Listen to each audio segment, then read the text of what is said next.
Assalamu alaikum, everybody. Welcome to the Hangout here at Qalam Institute with myself, Abdel Rahman Murphy, and Sheikh Abdel Nasser Jangda, our forever guest. You will always be the guest, Sheikh Abdel Nasser, even when we have a third guest. Assalamu alaikum warahmatullahi, everybody. Hopefully everybody. Wa alaikum salam. Hopefully, I was going to say everybody's having a good week. So the reason why I interrupt Sheikh with the wa alaikum salam is because we were at a camp one time together, and the organizer. I still feel it's probably one of my greater moments. Top three for sure. Absolutely. Top three ANJ moments down. of life. Absolutely, hands down. So children being born. The problem is you have 3 kids. so somebody's getting bumped off that list. Someone's getting voted off the island. Yeah. So the organizer of the camp was like, Assalamu alaikum, everybody. And then like the organizer started to make an announcement, and then Sheikh Abdel Nasser. No. Listen, if you're going to do this, you got to do it right. Oh God. So this brother, mashallah, he was doing the thing, right, that a camp organizer should. He was being really energetic and enthusiastic, and, you know, people are doing activities and they're having lectures and they get kind of tired and stuff. So he'd get up there, he's like, Assalamu alaikum, everybody. Kind of like how the fundraiser does it, but he's doing that thing, and everybody's like, wa alaikum assalam. And I'd wait for like a 10-second pause. Wa alaikum assalam. And then all of a sudden, as soon as he started talking, so then I go, wa alaikum assalam. I don't think you were invited back. No, never again. That was it. That was the only No, I'm one. kidding. You were invited back. Mashallah. That was the Appalachian retreat that we had in Knoxville, Tennessee. Shout out to the Appalachian Mountains. Shout out to you guys, mountains. Okay. So, welcome back. Alhamdulillah. We released our first episode, the spookiest episode, the Halloween episode, alhamdulillah. That was on Monday. That was yesterday. Yeah. Already got a lot of text messages from people saying that they really appreciated the perspective that we were able to provide. And I think, you know, especially given the dumpster fire that is the internet, it was kind of a relief to have a more balanced, grounded, foundational approach to the conversation. Which is that Halloween is haram and everyone who celebrates is kafir. See, my whole thing is this, right? I just don't like, I've been talking about it a lot, you know, with you and with a lot of folks recently, the false duality, right? We operate with these false dualities, a binary system. There's right, there's wrong. So a false duality right here could basically be what makes our conversation good, that I maybe was a little bit more, I was, you know, and again, if somebody paid attention, they realized I said, I don't engage in it. If I had my way, my kids wouldn't engage in it. But at the same time, I just don't think that you can place a ruling as severe as haram upon it just with the evidence that's provided. Now, if just the fact that I'm saying, oh, but it's not haram, if that in and of itself makes somebody feel that our conversation on it was good versus somebody else's was bad, that person's operating with, again, that bias that they already have in place. Anyone who's going to say that it's impermissible, regardless of the substance of that person's discussion and conversation, they're garbage. We're good. Why? Because we said it's not haram. That's a problematic approach. I enjoyed our conversation, and I would hope... Oh, thanks. I would hope that our conversation was beneficial to folks only for one reason. Because everywhere else all over the internet, you're reading either these really provocative, fiery tweets, or either you're reading these super, fiery, provocative tweets, or number 2, what you're reading is, you know, just some inflammatory Facebook post that's trying to create an argument in the comment section. And instead of that, we had a 1 hour long, real, actual human conversation going back and forth, and that was just basically recorded. That's how problems are supposed to be addressed. That's how they were addressed pretty much up until about 10 years ago. Yeah. People would sit and have a conversation about things, and that's how we would address our issues, not let me write people feel like it's this drastic improvement today. Like when you talk about how standards have fallen, people feel like it's a drastic improvement to go post something on Facebook because I put 2 paragraphs versus 3 lines on Twitter. That's so sad that's how we approach such serious issues in our community today.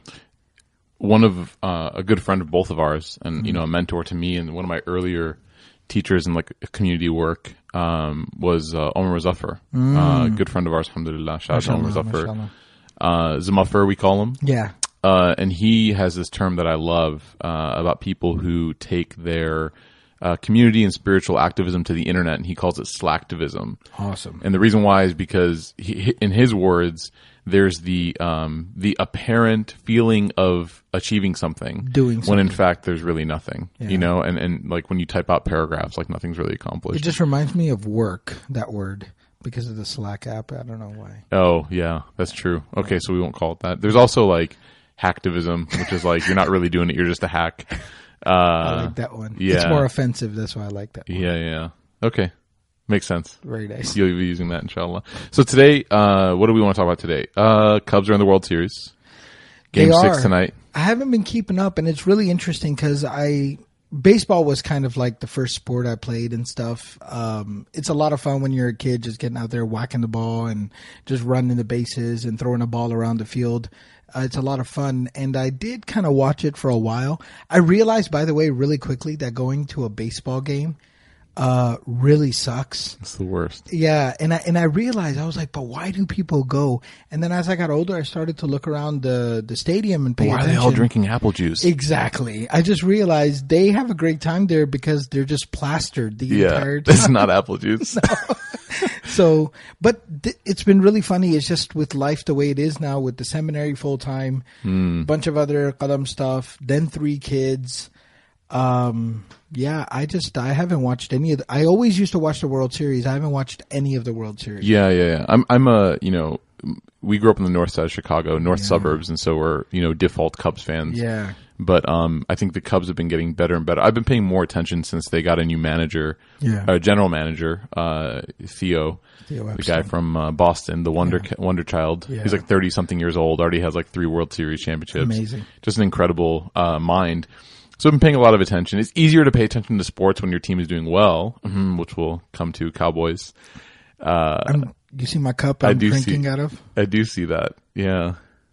Okay, which teenager did you steal that from? It's a Cowboys cup, but it's a high school paraphernalia.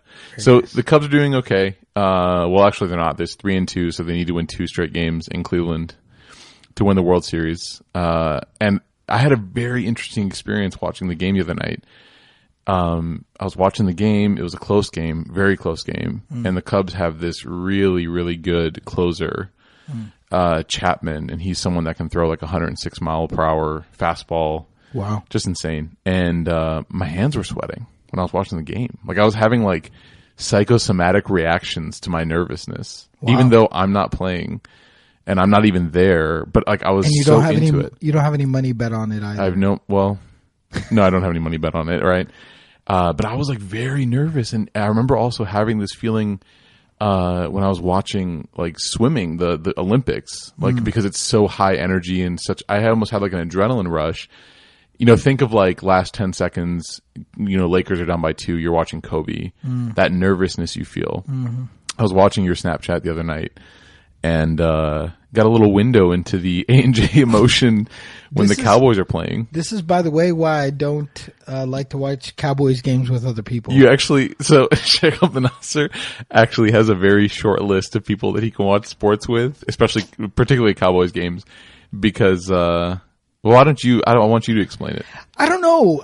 Listen, I just get kind of rowdy, okay? I don't see what the problem is. I just get kind of rowdy. I just start to yell and scream. My accent gets super strong. Yeah. And do your kids get scared? Yeah, because you're not like that. No, I'm not at all. I'm really kind of low key, and it was really funny. Like 2 weeks ago, because they were on a bye last week. So 2 weeks ago, I was watching the game, and something in the game happened, and I go, "Yeah!" And Mariam looks over at me, and she's like, "You scared me." Yeah. Mariam, by the way, is not 4. She's 9 now. She's 9. She's like, "You scared me." You scared a young adult. I did. Yeah. And this past game, I ended up going to Ubaidullah's place and watching the second half because Muhammad's been sick. He's got like this infection. And my wife put him to sleep, and she said, "You seem like you're going to get really wild tonight, and you're going to wake him up, and he's on medication, so you just need to take this act elsewhere." Yeah. And so I just went to Ubaidullah's place. So overtime, they were playing the Eagles, division rivals. Yeah. It seems like everyone in the division rival. Yeah, pretty much. Okay, so they don't like the Eagles. No. get come in here. Eagles started off the season really well. Carson Wentz is the real deal. He's a great quarterback. You guys have Dak Prescott, a.k.a. Knack Prescott. Nomali Khan Prescott. So dumb. Shout out to Moise. So you guys, the gist of the story for everyone listening is that the Cowboys and Eagles, this is a very, very high stakes game in the division. Yeah. And the Cowboys are good now for the first time in a long time. Like a couple of years. Yeah. And Tony Romo, one of their star players, their quarterback, consistently keeps getting injured. Yep. I think, Sheikh, you've emotionally moved on. Yeah, completely. From that. You've broken Absolutely. up with him. I don't know who he is anymore. You texted him and said, it's not you, it's me. I have no idea who he is. I deleted his phone number. Oh, my God. Contact from my phone. That's when you know it's real. Yeah. Have you unliked his Facebook page? I don't have Facebook, but yeah. Okay. All right. Well, I'm sorry. And I hope that you both feel better and recover from this. So Tony Romo's done. It's the new age, this young rookie, Dak Prescott at Mississippi State. He's a really, really dynamic, fun to watch, exciting player. Awesome. Ezekiel Elliott at running back from Ohio State. Even though I personally prefer Michigan over Ohio State. Just so Maheen feels sad when he hears that. So anyways, big game. And on Snapchat, you're going crazy. Yeah. You're going nuts. I couldn't help myself. And I was actually shocked because you still have the option not to share those moments. I did. But what came over you? I don't know. Besides Swabe. Yeah. So Swabe was there talking trash to me the whole time. Okay, he's a Saints fan. Yeah, and so. I just had to do it. And then there's guys that are obviously on Snapchat as well, like Ibu, who's a Redskins fan, gross. Who and then you got. A bunch of other those Maryland guys are all Redskins fans. Naeem Big, one of our Colum grads, who's a Redskins fan, so gross. And then you got Giants fans like Obeidullah and Mudney, his brother.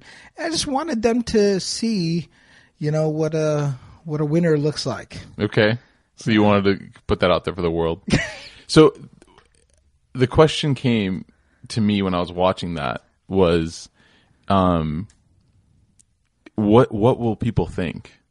Because I think that a lot of times, like in our community, the idea of enjoying recreation, enjoying sports, it's seen as sort of like a secret, like a dirty secret that no one wants to talk about. Yeah. And some scholars, some people in the community, some community leaders, when the Super Bowl rolls around, that's their annual Facebook post about what a waste of time sports are, and we're deviating from the religion, and now they're having Super Bowl parties at the masjid. This is the bid'ah that the Prophet ﷺ was talking about. So I was sort of having this like interesting experience seeing my teacher, someone that a lot of people look towards for Islamic information and tarbiyah and mentorship, watching something. And actually, a lot of people don't know this, but the first time you and I met in my house in Chicago, when my mom was making like a zoo full of chicken, she did that multiple times. But the first time when Sakya brought you over, the comment or the way that we started talking was about football. Yeah. Because you mentioned something and you were wearing like your Hanafi costume, your outfit, right? And the reason why I say I don't mean that derogatory or in any way, because I also wear, Eastern clothing at times. But you came in fully decked out with the turban. Yeah, and I think I was coming from like a lecture or something. Yeah. No, I think you were just coming from Baskin Robbins. Yeah. I just decided to dress very formally. So you were wearing like the turban and the vest and everything. So I was, I grew up in Chicago, so I was kind of having like a PTSD reaction to like this Maulana coming over to my house and like very, scared about what if he was going to ask my mother if the meat was halal, and if he was going to like, I don't know, what other kind of statements he would make towards my family that would have been interesting and offensive. But anyways, so then you come in and you mentioned how like you were making dua for me because I was a Bears fan. Yeah. And I remember being like, wow. So for me, the fact that you're a sports fan, it only just brings us closer together as friends. And also even as a student, it makes me sort of be able to connect to you more. How do you then justify or speak to the other side, which says that, and let's make this conversation a little bit broader. You like movies. Yeah. I like movies. Yeah. We're both excited that the new Star Wars is coming out. Yeah. Obviously, we have our Islamic standards about what kind of movies we watch. Yeah. We, don't watch certain things. How do you justify or how do you think about, because everything has to go through the lens of faith, right? Everything, spirituality, not necessarily legally, right? But everything has to be something that we understand spiritually can impact our iman. Sure. So how do you justify that? Being someone who does enjoy recreation by watching sports and movies, et cetera, et cetera. So there's two things. Number one, what I would say is that I do, and again, anyone's free to disagree with this, but I do find some type of basis of the fact that you can have a personal activity, you can have something that you personally enjoy, that you engage in, and there is credence and precedent for being able to have some type of hobby or recreational activity. And if you look in the life of the Prophet ﷺ, you find things like expressions of art such as, poetry, and where the Prophet ﷺ facilitated poetry. He recognized many poets and he complimented many poets, from Ka'b bin Malik to Abdullah bin Rawaha to Hassan bin Thabit. And so much so that when Hassan bin Thabit became was able to take this art form that he engaged in and was able to contribute to the community through it, the Prophet ﷺ actually gave him a platform within the masjid. The member, right? Yeah, so he had kind of a side member like a made. Member for Hassan and Umar radiallahu ta'ala anhu was like, how dare you do this in the masjid of the Prophet ﷺ? And the Prophet told him, calm down, relax. This is good. He defends me. So we find that. You see the whole issue with the Abyssinians who had come, and at Eid time, they're doing different feats of, physical, performance, archery, and different, displays of just physical prowess, and how everyone's kind of watching this entire act, this entire performance together. I mean, that when you want to talk about sports, a lot of times that's quite literally it. Yeah. The Prophet ﷺ, he talked about how, he complimented even racing horses. Mm-hmm. Now, obviously not like how they race horses today where they, abuse the animals, but it's just kind of like in terms of a friendly, like practicing riding a horse and racing your horses. He complimented that idea. They used to use birds to hunt and train those birds. And the Prophet ﷺ allowed and even complimented that idea, even training dogs for hunting purposes. The Prophet ﷺ, he himself, he went outside and, raced with Aisha radiallahu ta'ala anha. He talked about ala innal quwwata ar-ramyu. He talked about archery and practicing archery and doing and young Sahaba used to have archery competitions where they would actually kind of compete. They would compete against one another. So what would you say about someone who maybe says, okay, well, all these things you're mentioning, they seem to have some sort of, secondary or eventual ultimate, I don't want to sound too subjective, but practical benefit. Sure. So archery, riding horses, maybe that's for battle. Poetry, that one's kind of tough to. I mean, at the end of the day, it's praising the Prophet ﷺ at the end of the day. So, what about watching football, or what about watching baseball? Is there any sort of if we can't find any immediate benefit spiritually to watching the Cubs game, is there then in fiqh, Islamic law, does it become haram automatically? Exactly. Are things haram until proven halal? How do we know? So things are permissible until they're proven to be impermissible. So that's actually one of the principles of Islamic law. Major principle. Right. Ibaha, yeah. And the second idea there is also part of the extremism in religion that the Prophet ﷺ actually warned us against, was to start to encroach upon permissible things and narrow people's lives, constrict people's lives. So this is actually very interesting. لِمَا تُحَرِّمُ مَا أَحَلَّ اللَّهُ لَكَ. Right. So the ayah in Surah Tahrim where Allah subhanahu wa ta'ala is talking to the Prophet ﷺ. Right. Why are you why are you making an attempt to forbid? That anyone who tries to become too strict and harsh within the practice of this religion, the religion will overcome them. So it's very interesting. It almost takes a certain complex level of thought to understand that while this thing may not have an inherently beneficial essence to it, you watching Dak Prescott throw a touchdown to Jason Witten. Yeah, Jason Witten. Go Vols. He played for the UT Volunteers. You watching that, it might not increase your iman, but removing your ability to socialize and recreate by watching football might actually hurt your iman. And that's the next point I was going to come to. So legally speaking, we just got to stop this business of Just the second something makes me uncomfortable, the second something does not suit me, then I have to find a way to legally restrict it and constrict it. Just get over this. There's a lot of narcissism spiritual narcissism that's involved with that. That's egocentricity. I like that term. Yeah, there's egocentricity. You're very egocentric. The world revolves around you. You find no value in it, so it might as well just be haram. Like somebody just needs to get over themselves.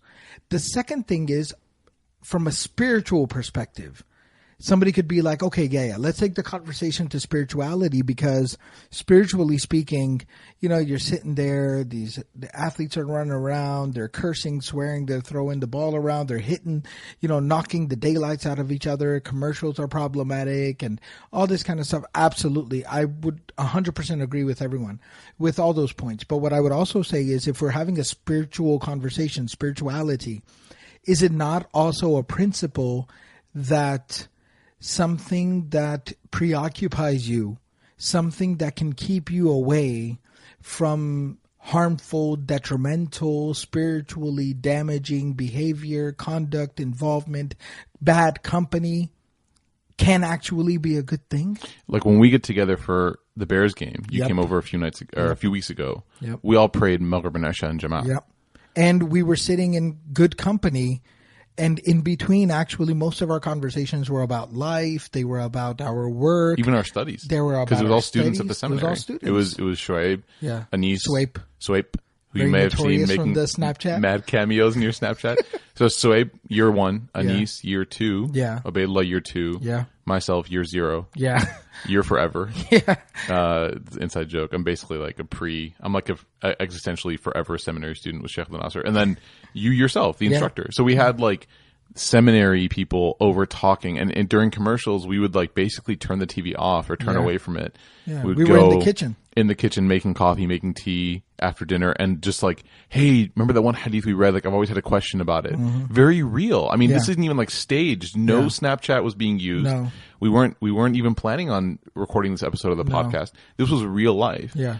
So when people Same go thing in, happened that night where I went nuts because of the Cowboys overtime game, but it was myself. you're giving me great little drops that I'm going to steal from this. I'm going nuts, everybody. But There we go. So it was myself, Ubaydullah, Suhaib, Hafiz Suhaib, who's also now in the year 2 of the seminary. Also a TA. Also a TA, mashallah. Also, mashallah, Hafid. Also, Ijaza and the 10 recitations, which is like, it's like next level. And he's a husband and a father. Yeah. And he did all of that while doing all of that. And he's a football fan. Yeah. So he was over there. He was there, and Ubaydullah was obviously there. Ubaydullah, me, him, Shuaib. I think that was pretty much it. There was somebody, Anis was there again, of course. Thanks for the invite. I think you were invited. We'll talk about this off air. Why don't we want to talk about it right now? I wasn't invited.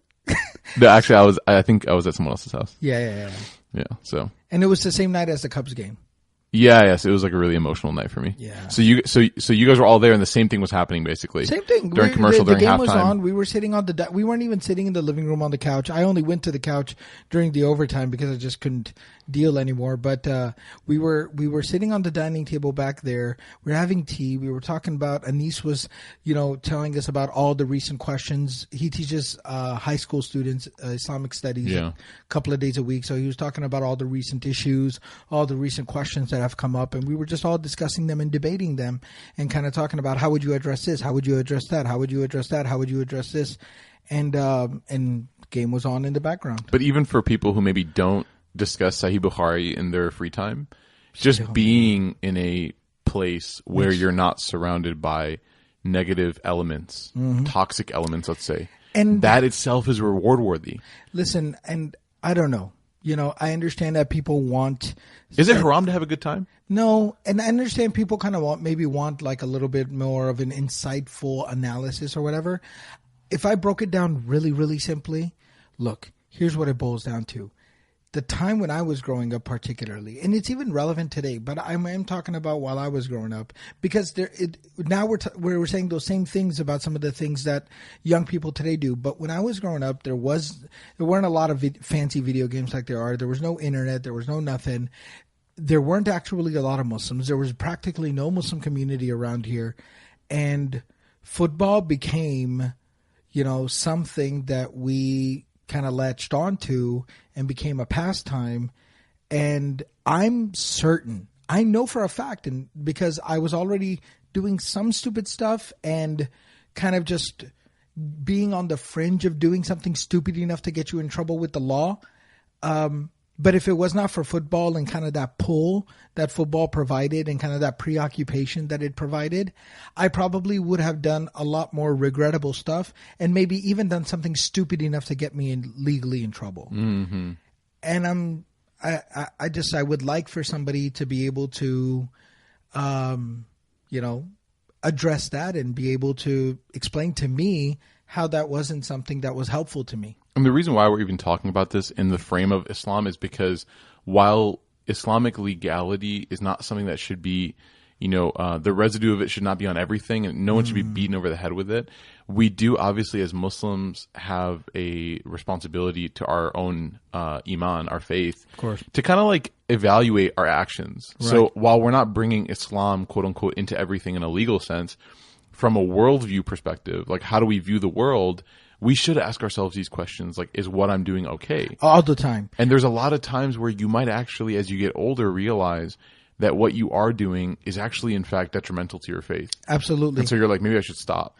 And to that point, I'll basically say that exactly you hit the nail on the head, where I don't think fiqh has to be necessarily superimposed over each and every single thing. And even that, a lot of people are going to disagree with that statement, but as become evidently clear to anyone who's been following anything for a while, nobody cares. Hashtag but exactly. But I don't personally think that fiqh has to be superimposed over everything because, like we just said, the general realm of things is mubah. They're just permissible.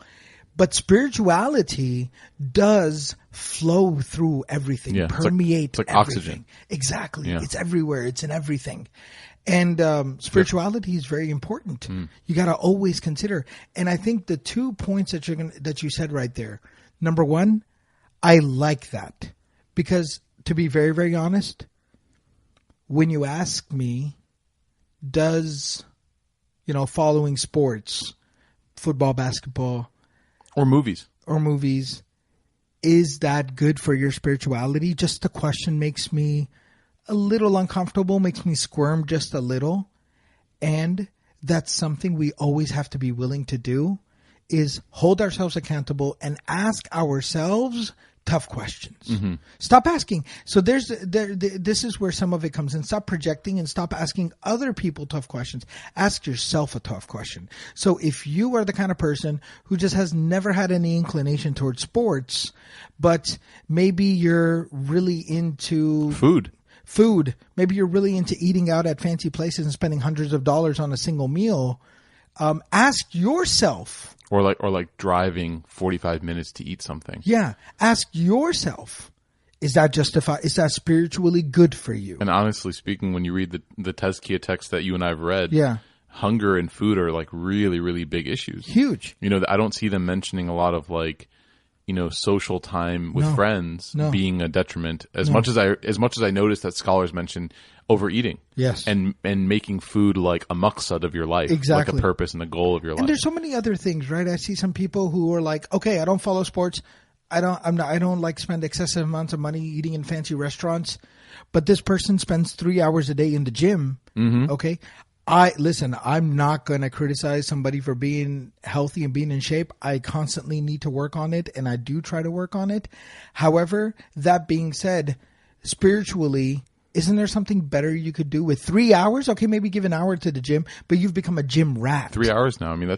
Of waking hours, you're looking at like 1/5 of your day probably. That's nuts. You've become a gym rat. Yeah. So that's maybe that person needs to ask themselves that tough question. Somebody's like, okay, I don't waste a lot of time in this type of stuff.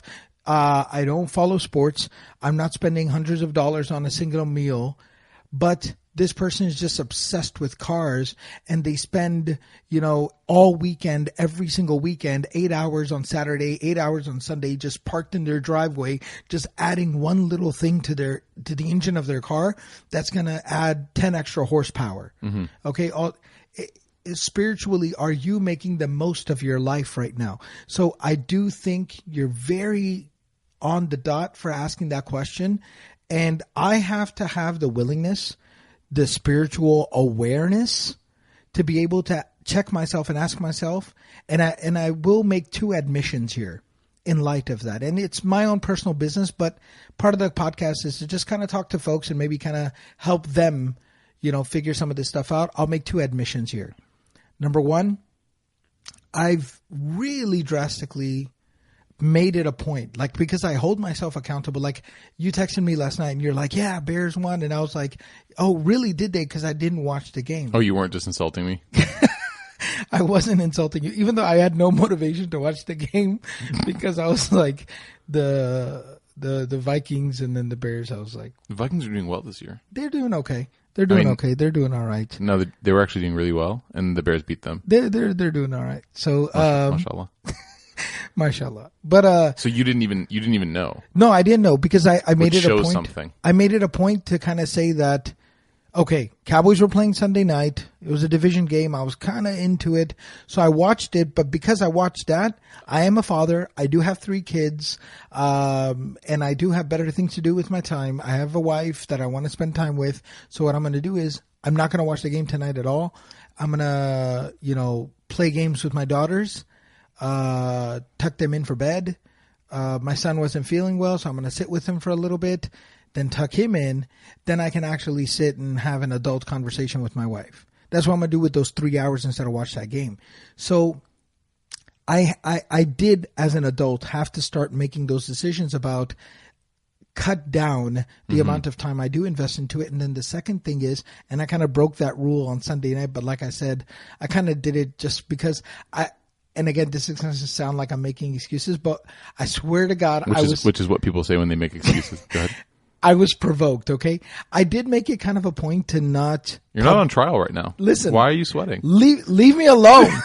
But, I did kind of make it a point to not broadcast, online about sports, like whatever I'm following in terms of sports as much as I used to.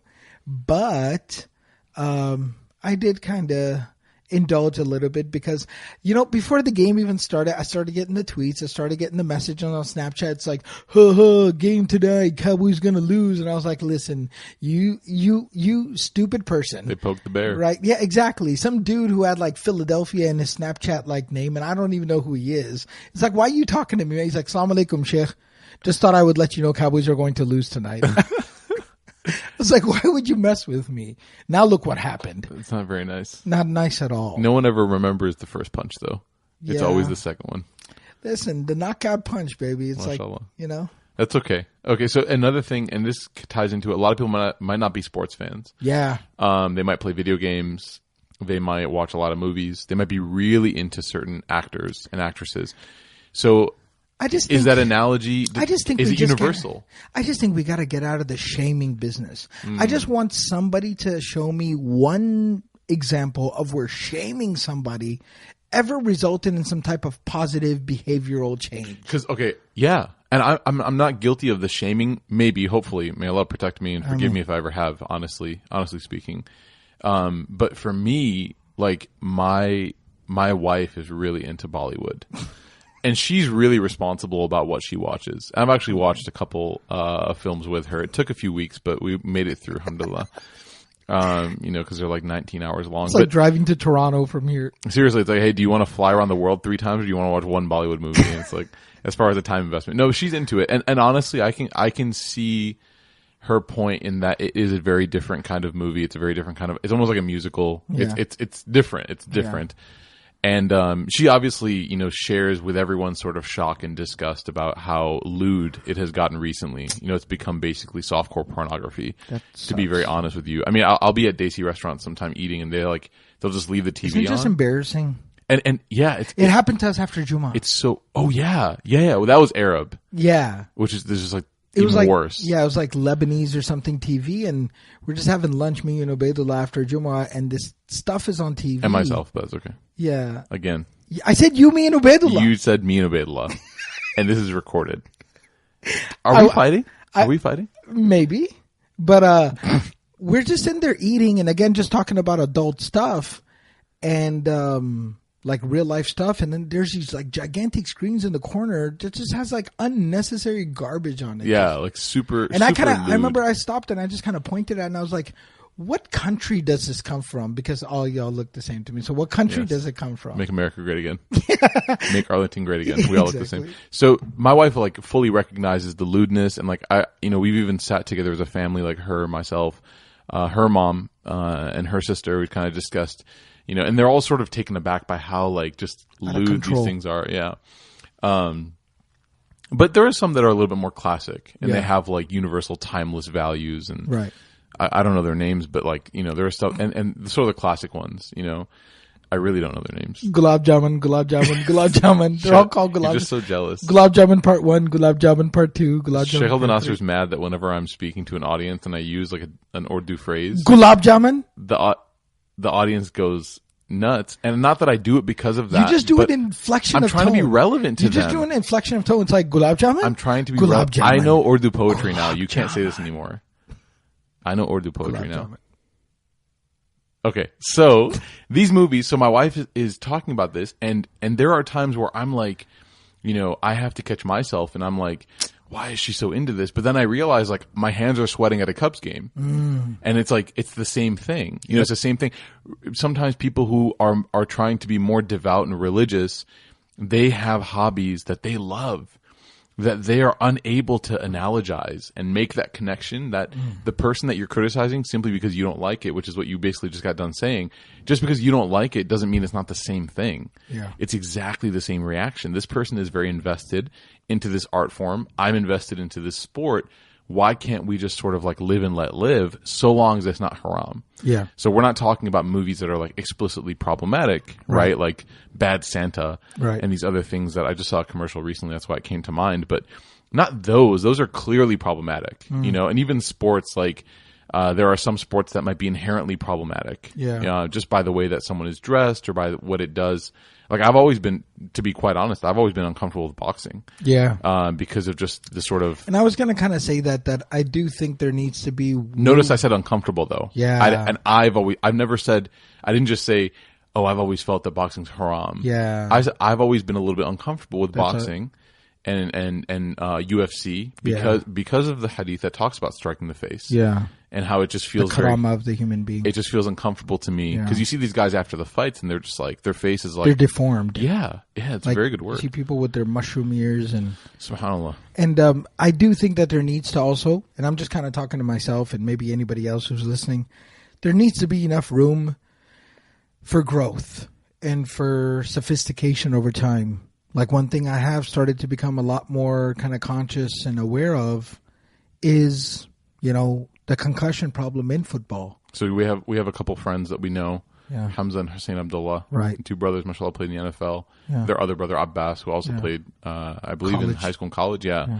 So Hamza, mashallah, shout out to Hamza and Hussein. Brother Ryan, there's so many now. They've done incredible. Yeah, Ryan Harris, right? Super Bowl champion, mashallah. Yeah. But there's a lot of these individuals that we've met, and they're very, very vocal about very real issues. And Hamza and Hussein, in particular, they became very well known because they, stopped their NFL career in what could have been considered maybe the safe time where they would have had contracts and stuff. Right. And they went to Hajj. Right. They also did a speaking tour across the country, right? Where they wanted to really encourage young people to come out to the masjid and kind of tell their story. Mashallah. Really, really great stuff. But Hamza in particular, Hussein as well, but Hamza I know has become very, very much an advocate against the maltreatment of athletes and their injuries and concussions, and he even shared a lot of his personal stories. That has to weigh heavily on a viewer of the sport. Yeah, it does. But I still notice that he himself still watches. He tweets games and stuff like that. Yeah. And he's very much into. He's cheering for his old teammates and his old team. But at the same time, he's very vocal about this. Yeah. And so there is this nuance, let's say. There's a complexity to this issue. Yeah. It's not as straightforward as haram or halal. No. There's a lot here that needs to be unpackaged. But you were saying, so... Yeah, I'm just saying I think there needs to be that openness enough to be able to consider and learn and maybe grow, and who knows, another 5 years later, I might just grow uncomfortable enough with just the game and the way that it's gone, where I'm like, you know what? I'm just not going to partake of this anymore. I'm not going to be a consumer anymore. I'm not going to give them my viewership any longer. And I retreat. And it's going to be very important for me at that time to not climb onto my high horse and start talking down to everybody else. So I was actually talking to a parent the other day. She came to our youth barbecue on Sunday. Mm-hmm. And she was mentioning to me that it was so funny, man, when parents talk about their kids. It's hilarious. But she was like, I'm really worried about my daughter. And I was like, oh man. And in my head, I'm thinking like, I'm going through all the possible issues. Mm-hmm. I'm like, oh man, is the daughter this? Is this? Who's she dating? What's going on? So I'm thinking of, really serious concerns, even dating, honestly, at this point. I mean, you didn't hear it from me, but, I'm thinking of like drug abuse and all this kind of stuff. Maybe pregnancy, who knows? And she goes, she's a really good girl. She's good at school. She's very respectful. And I'm like, okay, what's the problem? Like, I'm sort of like, she does her prayers. I'm like, okay. And then she's like, but she just listens to music. And she's like, and it really, really worries me about her, this and that. And I was like, okay, what else? I'm like waiting for the punchline. And don't get me wrong, there's some music out now that's very foul. It's just foul. It's just, there's no other way to put it besides it's poisonous. It's just humiliating. Yeah, it really is. I just feel so embarrassed. It's degrading to the human race. But this question as well that comes up, which is, well, how can you partake in... You and I went to a Cowboys game. Yeah. They play music during timeouts. Yeah. Movies has music in it. All these things have music in it. The discussion about music is one that's been there since the beginning of Islamic law. Mm-hmm. It's probably going to go there till the Day of Judgment. Absolutely. Variety of scholarly opinions on it. Obviously, Ibn Hazm is probably the most quoted for the permissibility of it. Right. And then you have others like, Ibn Abbas is famous. I think Ibn Abbas or Ibn Mas'ud. Right. Famous statement about that, the love of Quran and love of music cannot exist in the same heart. Right. Hypocrisy sprouts from music, et cetera, et cetera. So it's a very, very nebulous topic, but people sort of just try to drop a sledgehammer on it. Mm-hmm. How do you approach that situation? Someone listens to music. I mean, the lead-in for this podcast might have a resemblance of music. How do you approach that? So again, I think that there are two layers to the conversation. There's a very dry, legal, in the classroom, kind of in the fiqh lab conversation. Mm-hmm. And then there is a more nuanced spiritual conversation. So the fiqh discussion and the spiritual conversation. Mm-hmm. The fiqh discussion is, and again, absolutely, it's an arena of ideas. It's an arena of thought, and istidlal, and which basically means proving your argument and constructing a worthwhile, valid, well-established argument or point of view. That's the objective here. So I have no problem with somebody disagreeing. And I know that I will be disagreeing with others when I say what I say. My own personal stance is, again, I have trouble arriving at the ruling and the understanding of haram, that word, impermissible. I have trouble getting to that point for two reasons. Because a lot of the three reasons I'll actually give you. When you look at the Quran, there's no explicit address of it within the Quran. So this is, by the way, very, very important for everybody. And that's not to say that we're going to run around saying, show me in the Quran, show me in the Quran. No. But at the same time, Islamic law is built upon sources. Yes. It is. And a scholar, we went over this last time, with the Halloween, I'm using it like Arabic word. Scholars can't just project their personal discomfort and make it law. There has to be what's called a nas, which is like a scriptural evidence from the Quran or from the life of the Prophet ﷺ. Exactly. And even the statement of a companion is not itself independently. That was going to be my third point. Sorry. Okay. No. But that's exactly it. First point is, in the Quran, there's no mention of it. In some narrations, prophetic traditions, the statements of the Prophet ﷺ, there's some mention of it, but then here's the tricky part. There are some implicit references to it that are authentic, but they're very implicit references, not outright blatantly saying music equals haram. Okay? So it's that figurative language again. Figurative language, some references to certain situations, etc., etc. The more explicit references to actually music being impermissible are not fully authenticated. So it kind of leaves you in this kind of gray zone and gray area. You kind of feel like maybe the Prophet ﷺ is kind of using some of the language folks use today, kind of maybe casting a little shade onto music. Yeah, throwing some shade on it. Throwing some shade on it, but not completely just banning it and outlawing it. Not putting respect on it. I guess that's a thing. Don't do that. Don't act like this. You know exactly Act like what? I don't understand what you're talking about. You're the internet master. we all humble ourselves before your internet greatness. This is so dumb. I have absolutely no idea what you're talking about. The about. screenshots are coming. I'm just trying to keep it 100.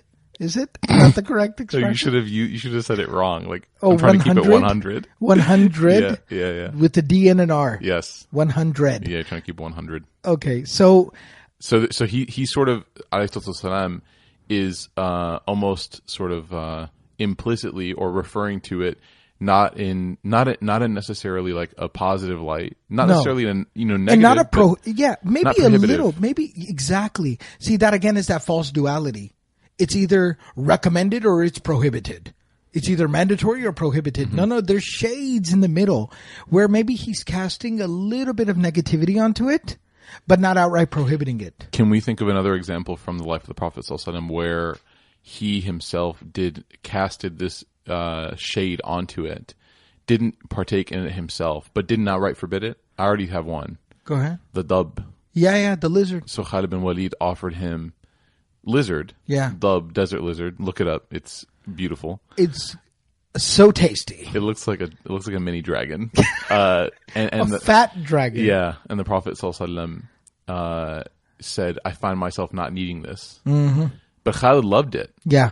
So Arabs eat it till today. But so the Prophet didn't necessarily. He was casting shade on it. Like imagine if you really admire somebody and that person says, "I don't think I want this." Yeah. You, as like a devout admirer of that person, might say, "Oh well, this person clearly doesn't like it. That you shouldn't do it."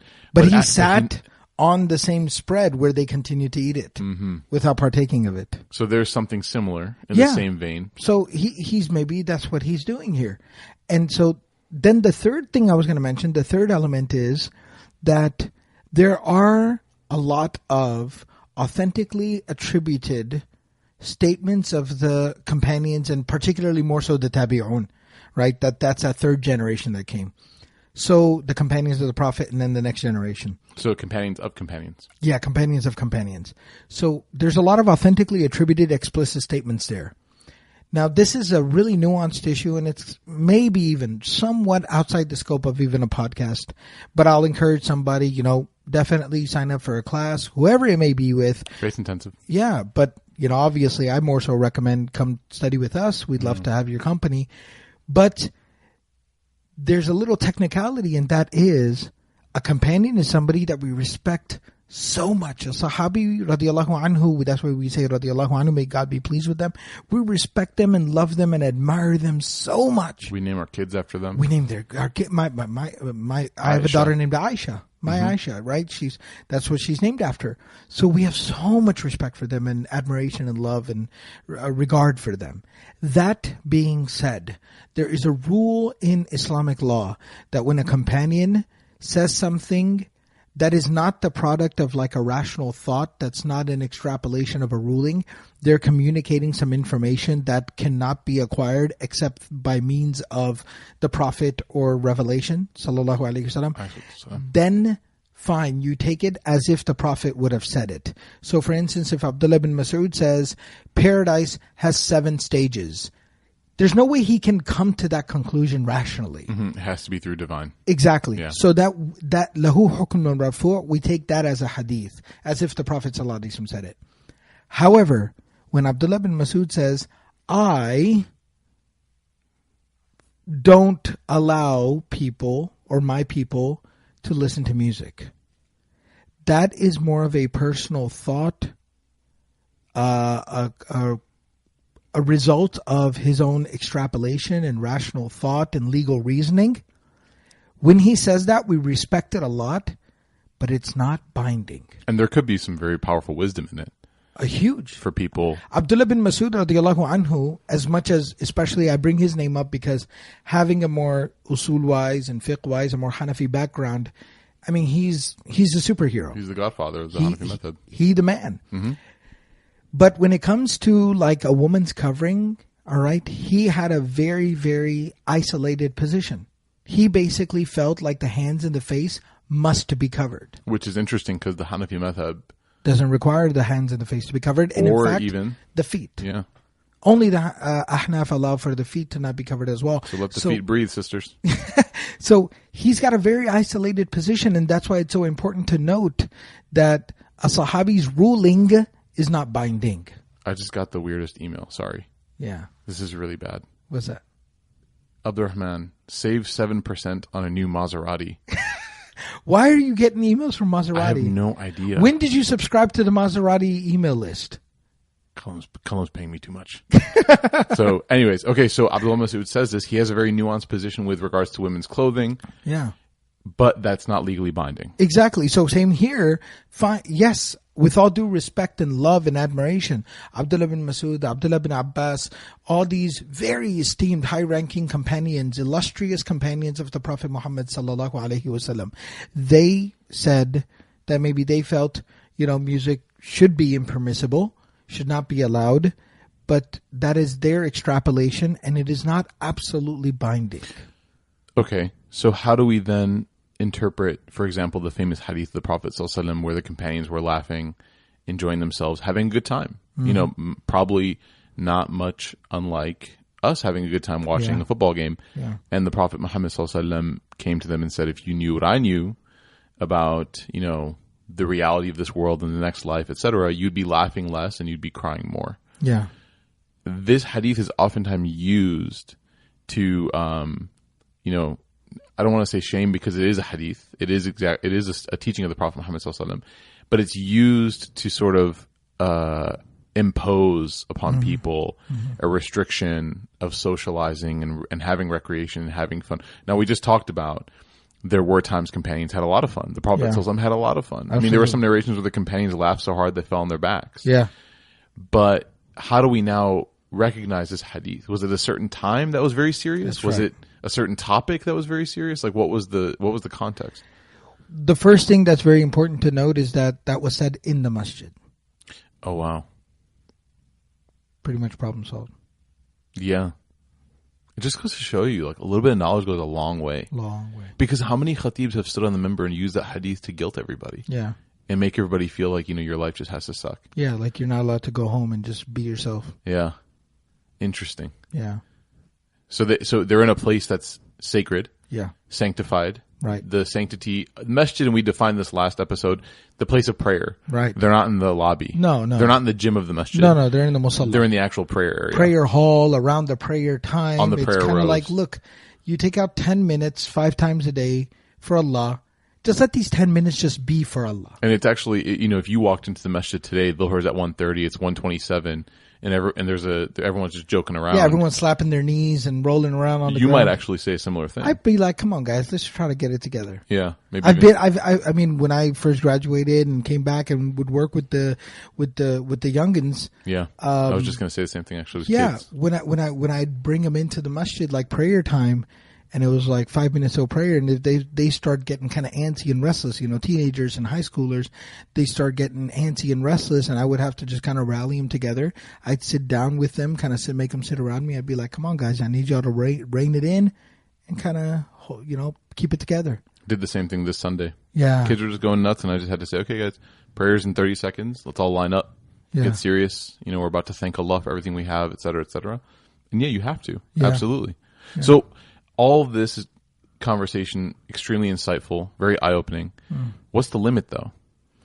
What's the limit? So we just discussed the masjid's a place of limitation. Right. We don't necessarily, in the prayer row, at the prayer time, Yeah. We don't necessarily start talking about the World Series. No. Or telling stand-up. No. Going through our routine and getting laughs. Is there a limit just in our everyday life? Like, how do I know that I'm too much of a sports fan or that I like a celebrity too much? Spiritually and even maybe legally. Yeah. How do I know when it's too much? I have two things that I personally, kind of conduct myself by, and I also advise to whatever people who are close and who might ask for advice. Number one is that to what extent does it mess with your emotional well-being? Explain that. If the Cowboys would have lost in overtime on Sunday, would I come home and then when my wife is Why are you clenching your fists right now? I come home and my wife's like, hey, how was the game? And I'm like, don't talk to me right now. There's a problem. And that's actually very common. It's bizarre. I mean, there was a point when I was younger where I was probably like that. Thanks for calling me bizarre. It's just strange. Really, it is. Yeah. It's your stability emotionally is problematic. Absolutely. Too invested. That's one element, and then the other element is when it can actually start deterring you, distracting you from three things. I would say. Number one, your relationship with Allah, spirituality. Number two, your relationship with your family, and number three is your responsibilities in life. Depending on where you are in your life, if you're still in school, then it starts to interfere with your schooling, where you start to fail and flunk. If you're an adult, and you have a job, and it starts to mess with your ability to perform your job, or then that's the second gauge. Does it start to interfere with more important things and priorities in your life? And I list them as three. Your relationship with Allah or spirituality, relationship with family, your personal relationships, and your responsibilities in life, whether you're a student or a working professional. Okay. And that's obviously, it goes without saying that if the content itself is problematic, that's just a deal breaker. If there's, anything that's really problematic in the movie or in the show, that's just a deal breaker. And it's pretty much defined by that, then it's just better to avoid it. And altogether. It can be impermissible very quickly. Yeah. Very interesting. Good stuff. I think a lot of people struggle with this because the religion is made to seem inherently antisocial. Yeah. By a lot of our upbringing and education that we received is that you can either have fun or you can be religious. Right. And so there's this notion that have fun while you're young, get religious when you're older. But it strikes me as no surprise that the coolest, most relevant, most admired people in my community, the uncles and aunties and the role models, were always ones who were able to strike that balance. Yeah. And were able to find a way to be social, be fun, but also respect their faith and their tradition and never ever lose their devotion to Allah or let anything threaten that. Right. And they would know when to tone it down. Yeah. So when you have a Super Bowl party at the masjid for the youth group, we shouldn't have an issue. No. Turn off the commercials. Yeah. Keep it clean. Yeah. Pray on time. Just make sure you kind of are able to work your way through the room, kind of, patting some of the kids, on the back, kind of like, just shaking hands with a few of the kids and giving an encouraging word, to each, like you kind of almost like end up touching base with each of them, kind of making sure they're doing okay and they're going to be all right for the next week while you don't see them. And it becomes an opportunity to be able to do that. Just build, man. I actually have an interesting other thing to add to when it's gone too far. Maybe we can end on this conversation point, which is when you start to defend or, really, really become attached to the celebrity or the sports, the sports star, whatever, politician even, to the point where like it becomes personal. Yeah. Everyone knows that, especially out of the draft, Derrick Rose is a huge pickup for Chicago. Yeah. We were all, the Chicagoans were very, very invested. Yeah. Bulls fans especially. Then obviously this news comes out of the alleged rape case. And even though he was recently found not guilty, there's a lot of problems that surrounding it. Yeah, just in general, just the character. Not to say that we know him or we know the unseen, but based on the apparent actions that were, codified in the indictment, it seems like there's a lot of issues. There are a lot of moral issues that we should take a stand against. And I see this oftentimes with celebrities as well. and actors and actresses on Facebook and athletes, domestic violence. Actually, to be really honest with you, you bring up that point. I think I watched maybe one Cowboys game last year, whole season. And part of it was the whole Greg Hardy thing. The domestic violence. Yeah, the Cowboys signed a player who was convicted of having brutally beaten his girlfriend or wife or fiance so many times. And the Cowboys signed him in spite of knowing that. That's Jerry. And Jera. And it was just a huge turnoff. And I said I don't want to watch. You don't want to support them? No. Yeah, and then you have recently that guy in the Giants, Josh Smith. Josh Brown. Josh Brown, the kicker who's, just a serial abuser. Mm-hmm. And so when you find yourself overlooking the moral issues or defending even, these people, maybe you're invested too much into their talent. Yeah. Which it is a talent. But if you overlook their humanity for the sake of that talent, I think there's an issue. And you become almost like you're losing personal relationships because you're defending this actor, actress. You're having arguments and things like that. One thing I always tell people whenever we have conversations, especially my youth, because they talk about these, actors and actresses as if they're family, is I always tell them, like, they don't know you. Yeah. And they're always like, "Oh, it's a really Debbie Downer moment for them." Yeah. But they'll be talking about who they like better, which celebrity's cooler, and they'll know everything about the celebrity. And I'll have to sort of like just sober the conversation a little bit. Like Kim Kardashian doesn't know who you are. Yeah. And they're just like, "Oh," and it doesn't. Well, she's a different story, but maybe somebody that's a little bit more wholesome in their fame. It doesn't mean you don't have to. It doesn't mean you can't like Tony Romo. Yeah. But when you start to defend him and you get emotional and you get angry that he's not playing, and you start to someone else likes Dak Prescott and you like Tony Romo, and now you hate each other because you can't. That's when it's just too far. Bizarre. You got to turn it off. Yeah. Turn it off. So are we going to be making dua for the Cubs? Inshallah. We'll ask Allah subhanahu wa ta'ala. Allahumma ansur ad-dubab. Dub is bear. I don't know how you say Cubs like baby bear. Yeah. I don't know. So may Allah give them victory. I mean, and also the Bulls are 3-0. They are? What is this? This really? Frankenstein team with Rajon Rondo and Dwayne Wade and Robin Lopez, aka Robez, and they're just killing it right now. Jimmy Butler, 3-0. They beat the Brooklyn Nets by 30. That's nice. So we're feeling good. Really? Yeah. That's good. I'm happy for you. Stop it. It's so patronizing. Anyways, Jazakallah khair, Sheikh. Thank you again. Thank you guys Barakallah for listening. fikum. Everybody, just keep tuning in. Share it with family and friends. Don't tell them what to do. And make sure you subscribe.